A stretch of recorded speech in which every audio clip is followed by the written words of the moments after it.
Well, a Tasmanian Liberal senator is calling for activist group the Bob Brown Foundation to be stripped of its charity status following a spate of forestry protests in the state. Senator Claire Chandler says the group, which is seeking tax-deductible donations online for its activism, is taking revenue away from government services in order to pay for illegal workplace invasions. She joins me now from our studios in Hobart. Claire, thanks for joining us tonight. Really appreciate your time.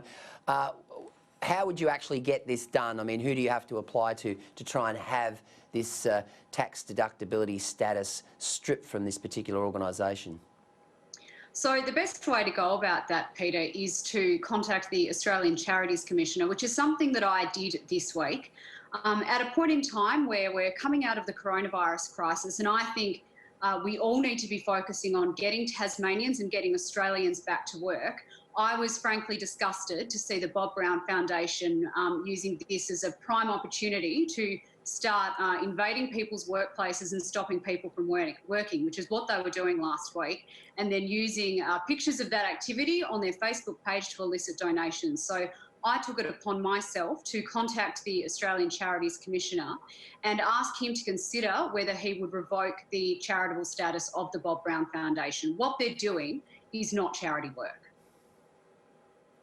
Clearly not, and I see many parallels between what happens in some of the farms on the mainland, where you have these activists who storm, farms and create biosecurity issues. You also see it with the Extinction Rebellion mob here in Queensland, where they chain themselves to, roads and glue themselves to bridges and so forth. So, what are these people actually doing? Tell us about the protest. What are they actually getting up to? Well, it's very similar to some of the behaviour that you've just described, Peter. We've seen Bob Brown Foundation protesters in the last 12 months on more than 20 occasions gluing themselves to the offices of Sustainable Timber Tasmania in Hobart, entering forestry workplaces, chaining themselves to machinery, trespassing, damaging property. And inevitably what ends up happening with these people is that, they might get a fine or a bit of a caution, and then the next day they're out there doing exactly the same thing. And always requesting donations on their Facebook page to reward them for this sort of disgraceful behaviour. So I agree, there are certainly parallels with what we saw last year with Aussie Farms and the trouble that they were getting up to, trying to get into our farms and harassing farmers, just trying to go about their business. So I'm certainly hopeful that the Charities Commissioner might agree with me that there is scope to consider revoking their status. Well, I think it's a no-brainer. I mean, it's clear that they're not a charity organisation. They're eco-terrorists. That's what they are.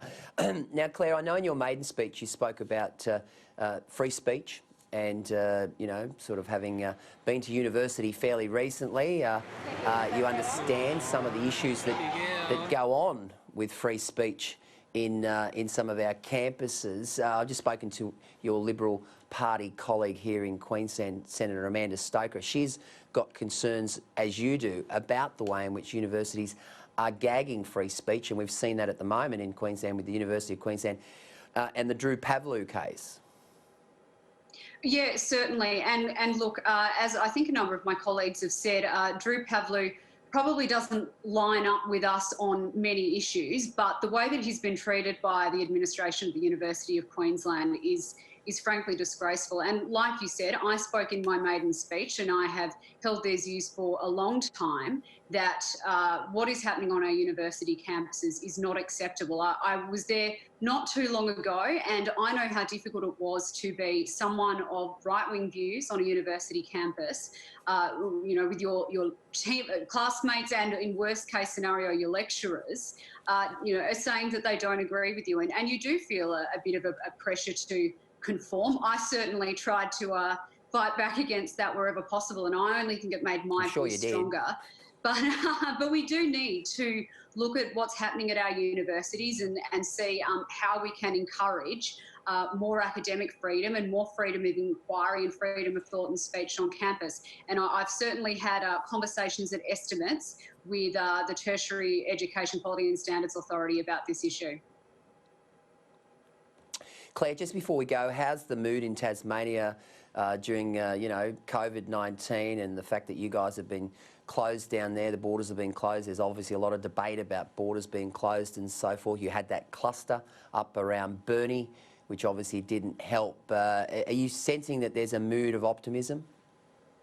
I am sensing a mood of optimism, Peter, and I'm running a campaign on my Facebook page called Tasmania Back in Business, because as we move through the coronavirus, I'm certainly hopeful we've seen the worst of it. It's time for us to start thinking about how we can get the economy up and running again.